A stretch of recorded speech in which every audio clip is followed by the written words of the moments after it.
हरियाणा राज्य के फुलवारी गांव की बात है। सुबह का समय तकरीबन 5 बजे एक आदमी भागा जा रहा है। उसके चेहरे पे घबराहट बहुत नजर आ रही थी और वो भागता भागता एक घर में जाके रुकता है और जोर से आवाज लगाता है, सरपंच साहेब, सरपंच साहेब। वो घर किसी और का नहीं, उस गांव के सरपंच का था। कुछ ही पल में कमरे का दरवाजा खुलता है, जिसके भीतर से एक लंबा चौड़ा आदमी बाहर आता है। नाम विजेंद्र सिंह। लंबे चौड़े पैंट शर्ट पहन के ये सरपंच बड़े रोबदार थे और चेहरे पे लंबी मूछें सरपंच साहेब के चेहरे पर 4 जांग लगा रही थी। तभी दरवाजे से वो व्यक्ति चिल्लाता है, सरपंच साहेब जल्दी कीजिए, पड़ोसन के गांव वाले जमींदार की नदी का पानी अपने तरफ मोड़ रहे हैं। हमारी फसलें सूखी रह जाएगी, कुछ कीजिए मालिक। सरपंच विजेंद्र सिंह भागा भागा नदी पे जाता है और वहां चल रहे इस गैर कानूनी काम को पुलिस को बुला के रुकवाता है। इस तरह वो गांव का पानी बचा लेते हैं, जिसका फायदा पूरे गांव को होता है और पूरा गांव उसके बहादुरी पर गर्व महसूस करता है। सब लोग सरपंच साहिब को बधाई देते हैं। एक वृद्ध महिला कहती है, आप तो हमारे भगवान हो सरपंच साहिब। सरपंच साहिब कहते हैं, नहीं माता जी, मैंने तो अभी तक कुछ काम ही नहीं किया। अभी तो गांव के लड़कों के लिए क्रिकेट और कबड्डी का मैदान बनाना है और इसके लिए सरकारी जमीन की जरूरत है और वो पास करने मुझे दिल्ली जाना है। और उसी के बाद सरपंच साहेब के नाम के जय जयकार गांव में गूंजती रहती है। और कुछ देर बाद जब सरपंच जी घर वापस आते हैं, दरवाजे से घर में प्रवेश करते ही सरपंच का बेटा उससे लिपटकर कुछ कहता है, पापा आप तो शेर हो, आप तो किसी से नहीं डरते। इतने में ही विजेंद्र की मां आती है। किसने कहा था तुझे अकेले वहां जाने को? अगर किसी ने कुछ कर दिया हो तो? तुझे हमारा बिल्कुल ख्याल नहीं बेटा। एक मां की फिक्र उसमें साफ दिख रही थी।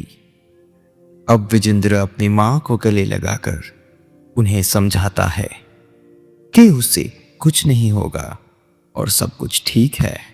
तभी उधर से एक आवाज आती है, शेर का शिकार कभी कुत्ते नहीं किया करते और अपना वीजू शेर है। शेर तू फिक्र ना कर। और ये बहादुरी के शब्द विजेंद्र के पिताजी के थे। वे दिखने में किसी पहलवान से कम नहीं थे। तभी विजेंद्र भी उसी की तरह दिखता था। इसमें कोई दोहराई नहीं थी कि विजेंद्र का हौसला बढ़ाने में उनका बहुत बड़ा हाथ था और पूरे गांव ने उनकी चलती थी। और चले भी क्यों ना, गांव के पुराने सरपंच वही हुआ करते थे। मूंछों का ताव देते हुए विजेंद्र से पूछते हैं, अब दिल्ली का मोर्चा कब मारना है? यह सुनते ही विजय की धर्मपत्नी रसोई से बाहर आ जाती है। एक सीधी सादी महिला जिसको सिर्फ घर के काम और रसोई घर में व्यस्त रखा जाता था। वैसे भी भारत की अधिकतर महिलाओं की यही स्थिति है। विजेंद्र अपने पिता से कहता है कि वो कल जाएगा। इसी बात को लेके सरपंच की मां बोलती है, विजेंद्र क्या तू इतने दिन होटल पे रहेगा? क्योंकि जिस काम के लिए विजेंद्र दिल्ली जा रहा था, उस काम का पूरा होने में 4 दिन तो लगने ही थे। तो इतने में विजेंद्र के पिता बोलते हैं, अरे भाई अपना वीजू होटल में क्यों रहेगा? वो तो हमारे फैमिली डॉक्टर धनी नाम के वहां रह सकता है। उनका घर भी दिल्ली में ही तो है। विजेंद्र और उनकी धर्मपत्नी दोनों एक दूसरे को देखते हैं। कुछ देर बाद सब लोग खाना खा के सो जाते हैं। विजेंद्र की पत्नी रात को सो नहीं पा रही थी। उसे अजीब सी घबराहट हो रही थी। अगली सुबह विजेंद्र अपने घर वालों से मिलकर घर से निकलने लगता है तो बाहर निकलते ही देखता है पूरा गांव उसे शुभकामनाएं देने आया है, क्योंकि वो एक नेक काम करने जा रहा था। सबकी शुभकामनाएं लेते हुए वे दिल्ली रवाना होते हैं। कुछ घंटों का सफर तय करते हुए विजेंद्र दिल्ली पहुंचता है। दिल्ली की ट्रैफिक और भीड़ से बचते बचते विजेंद्र डॉक्टर धरीराम के घर पहुंचता है। डॉक्टर का घर देखकर सरपंच साहब तंग रह जाता है, क्योंकि दिल्ली जैसे शहर में इस तरह का आलीशान घर बनाना बहुत सारे पैसे जरूरत होते हैं। देखकर भी लग रहा था डॉक्टर साहब ने अपनी जिंदगी में बहुत पैसे कमाए हैं। सरपंच साहिब ने गेट कीपर को अपना परिचय दिया। उसके बाद घर का नौकर बिरजू उन्हें घर के भीतर ले जाते हैं। बिरजू उन्हें रेस्ट हाउस पे आराम करने कहता है, क्योंकि डॉक्टर साहब किसी ऑपरेशन के चलते शहर से बाहर थे। विजेंद्र को पेट भर के अच्छा भोजन खिलाया गया और कुछ समय आराम करने के बाद विजेंद्र मंत्री साहब के सेक्रेटरी से मिलने की कोशिश पे चल पड़ा। शाम ढल चुकी थी। विजेंद्र थका हारा वापस आता है। उसका चेहरा साफ बता रहा था कि वो सेक्रेटरी को नहीं मिल पाया। वो सोने के लिए अपने रेस्ट हाउस पे चला जाता है। तभी उसका रूम का दरवाजा खटकता है। विजेंद्र, कौन है? विजू साहब, खाना लाया हूँ। विजेंद्र, मुझे भूख नहीं है, तुम जाओ। विजू चला जाता है। फिर से दरवाजा खटखटाने लगता है। विजेंद्र, अब कौन है? साहब, हम हैं बिरजू। आप कुछ खा लीजिए, ऐसे भूखे सोएंगे तो अच्छा नहीं लगेगा। विजेंद्र, मुझे खाने की नहीं, आराम की जरूरत है, तुम जाओ। एक बार फिर रूम का दरवाजा खटखटाता है। विजेंद्र गुस्से में, मैंने बोला ना, एक बार मुझे खाना नहीं खाना, तुम्हें समझ नहीं आती? खाना नहीं खाना तो बता दिया करते हैं पहले ही। कम से कम इतना खाना तो वेस्ट ना होता। इतने बड़े हो गए हो, इतना तो पता होना चाहिए आपको। ये आवाज एक बच्ची की लग रही थी। जैसे ही विजेंद्र दरवाजा खोलता है तो एक छोटी सी लड़की, उम्र लगभग 7 साल की होगी, वहां खड़ी होती है, बड़ी बड़ी आंखें करके, जैसे कि वो बाज सरपंच साहिब को खूब डांट लगाने आई है। चेहरे पे मासूमियत और बनावटी सा गुस्सा। वो बच्ची दिखने में बहुत खूबसूरत थी। तुम कौन हो? विजेंद्र की ये पूछने पर लड़की जवाब देती है, उम्र 7 साल, नाम मालूम नहीं, और आप जैसों को ठीक करना। बच्ची की बातों से स्पष्ट जाहिर था कि वो अभी भी गुस्से में थी। तो विजेंद्र अपना कान पकड़कर बैठकर उससे माफी मांगता है और कहता है कि मैं खाना खा लूंगा, आप ले आओ। ये सुनते ही बच्ची खुश हो गई और भागी भागी गई और कुछ देरी में खाना ले आई और फिर विजेंद्र ने खाना खाया। विजेंद्र पूछता है, क्या तुम बिरजू की बेटी हो? तो बच्ची कहती है, नहीं बाबा, मेरे माँ बाप के पास शायद पैसे नहीं थे मुझे पालने के लिए, इसलिए मुझे उन्होंने डॉक्टर साहब के पास दे दिया। अब मैं यही रहती हूँ और काम में हाथ बटा देती हूँ। ये बोलते हुए बच्चे के चेहरे पे कोई भाव नहीं था। और आप डॉक्टर साहब को मत बताना कि मैं यहाँ आई थी। वो मुझे डांटेंगे, मुझे डर लगता है उनसे। इसलिए मैं घर में ही रहती हूँ। विजेंद्र वादा करता है कि वो नहीं बताएगा। बच्ची झूठे बर्तन उठा के चली जाती है। विजेंद्र अगली सुबह सेक्रेटरी साहब को मिलने निकलते हैं। इस बार और कोशिश करता है। ऑफिस के बाहर बैठा रहता है। शाम हो जाती है पर कोई फायदा नहीं। घर वापस आता है और देखता है कि बच्ची पहले से ही उसके बिस्तर पे सो रही है। अब यहाँ क्यों सो रहे हो आप? आवाज सुनते ही बच्ची जाग जाती है। आप आ गए? वो डॉक्टर साहब ने आज फिर से शराब ज्यादा पी ली है और वो सबको गालियां निकाल रहे हैं, तो मैं यहाँ आकर सो गई। आपको कोई परेशानी तो नहीं अगर मैं यहाँ सो जाऊं? उस मासूम बच्ची को भला कौन ना कर सकता है। विजेंद्र वहीं पे सो गया और बच्ची भी उसके हाथ पे लिपटकर सो गई, मानो वो ऐसे कम ही ना सोई हो। जैसे ही विजेंद्र सुबह उठता है तो बच्ची उसके पैरों के पास उसका पर्स चेक कर रही होती है। विजेंद्र, क्या तुम्हें पैसा चाहिए बेटा? बच्ची, नहीं अंकल जी, मैं तो ये फोटो देख रही थी, कौन कौन है इस फोटो में? विजेंद्र, ये मेरी धर्मपत्नी और ये मेरा बेटा है, आपसे 2 साल छोटा होगा। बच्ची, अंकल आपका काम हुआ या नहीं? विजेंद्र एक लंबी सांस लेके अपना सर हिला देता है। बच्ची, आप कोशिश कीजिए, मैं प्रार्थना करूंगी कि आपका काम जल्द से जल्द हो जाए। विजेंद्र फिर से निकल पड़ता है मंत्री जी से मिलने के लिए। बच्ची का प्रार्थना लग जाता है। भगवान ने सुन ली थी। आज तो सीधा मंत्री जी से मिला और काम भी पूरा हो गया। खुशी खुशी विजेंद्र गेस्ट हाउस वापस लौट आता है।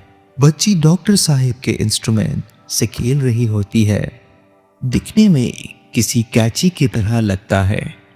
तो विजेंद्र कहता है, बेटा इसे छोड़ो, आपको लग जाएगी। बच्ची, अंकल ये तो मेरी ही है। बच्ची, खैर छोड़ो अंकल, आपका तो काम हो गया, मुबारक हो। विजेंद्र, आपको कैसे पता कि मेरा काम हो गया? बच्ची, आपकी चेहरे की खुशी बता रही है। विजेंद्र, अरे तुम ये मिठाई खाओ, मैं ये खुशखबरी डॉक्टर साहब को सुना के आता हूँ। विजेंद्र भागा भागा घर के भीतर जाता है। विजेंद्र, डॉक्टर साहब आप कहाँ हो? जल्दी बाहर आइए। डॉक्टर, अरे विजेंद्र, क्या हुआ? सब ठीक तो है? किसी तरह की परेशानी तो नहीं यहाँ? विजेंद्र, सब कुछ ठीक है डॉक्टर साहब, मैं जिस काम के लिए यहाँ आया था वो हो गया। ये लीजिए मिठाई खाइए। डॉक्टर, बहुत बढ़िया, मुझे पता ही था तुम ये कर लोगे। विजेंद्र, ये तो उस बच्ची की प्रार्थना का नतीजा है डॉक्टर साहब, कि भगवान ने ये काम जल्दी करवा दिया। डॉक्टर, बच्ची? कौन सी बच्ची? विजेंद्र, वही बच्ची जिसको आपने पाला है, जो आपके घर में रहती है। डॉक्टर, अरे भाई, कौन से बच्चे की बात कर रहे हो? मैंने बच्ची पाल ली और मुझे ही पता नहीं। विजेंद्र, पर मैं तो उसको मिला। डॉक्टर, अरे भाई, पता नहीं तुम किसको मिलाए, पर इस घर में कोई बच्ची नहीं रहती। मैं बच्चों का डॉक्टर हूँ और बच्चे पैदा होने में हेल्प करता हूँ, बच्चों को पालने में नहीं।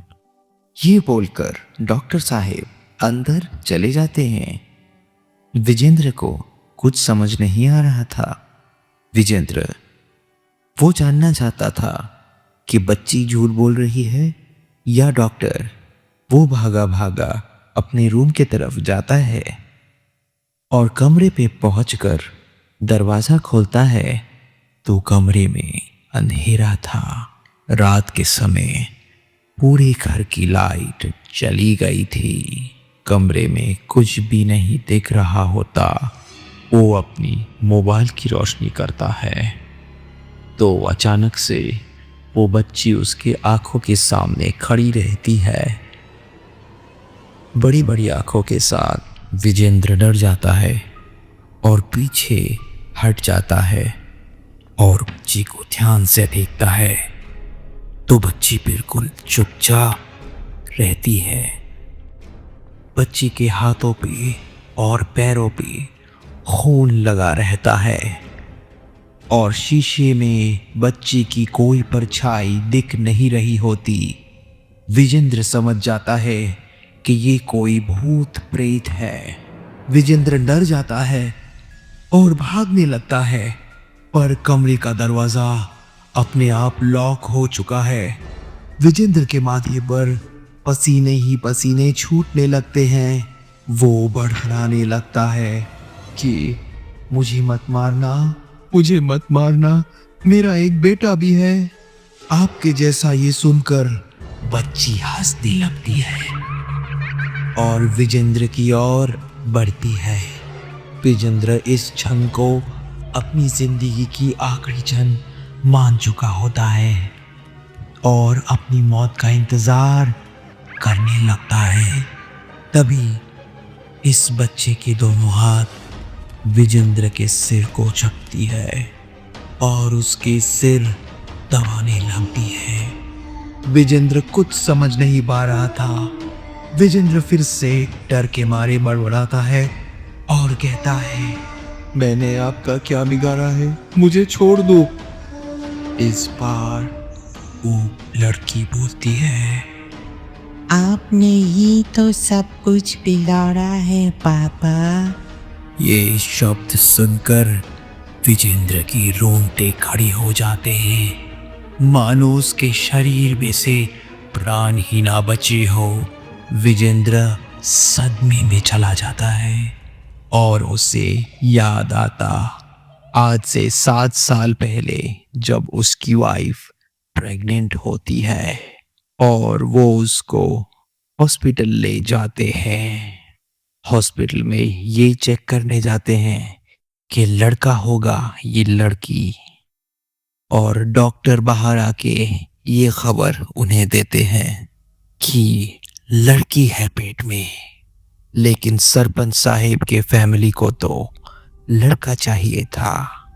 तो उसके माँ और उसके पिताजी बोलते हैं डॉक्टर को कि हमें लड़की नहीं चाहिए, आप इसको पैदा ही मत होने दो।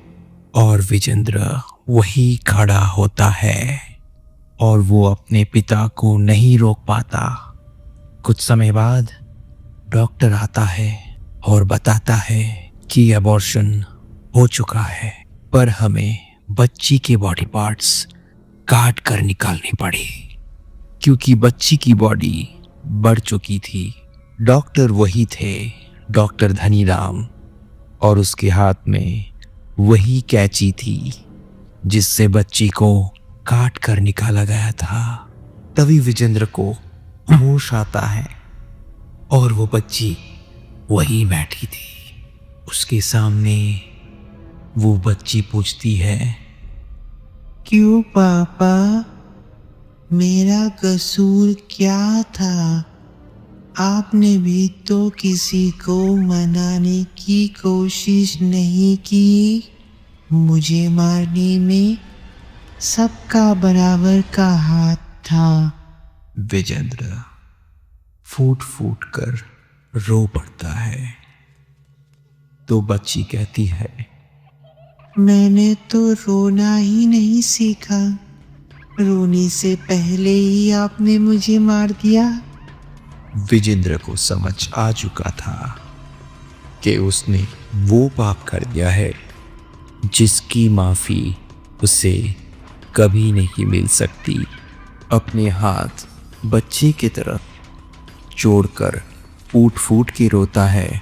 तब दरवाज़ा खुल जाता है और बच्ची नन्हे नन्हे कदमों से दरवाजे की ओर बढ़ती है। विजेंद्र बच्ची को रोकता है, रुक जाओ बेटा, रुक जाओ, मैं पापी हूँ, मुझे मार डालो, तुम वापस आ जाओ, मेरी जिंदगी में वापस आ जाओ। पर बच्ची दरवाजे के बाहर चली जाती है और धीरे धीरे अदृश्य हो जाती है।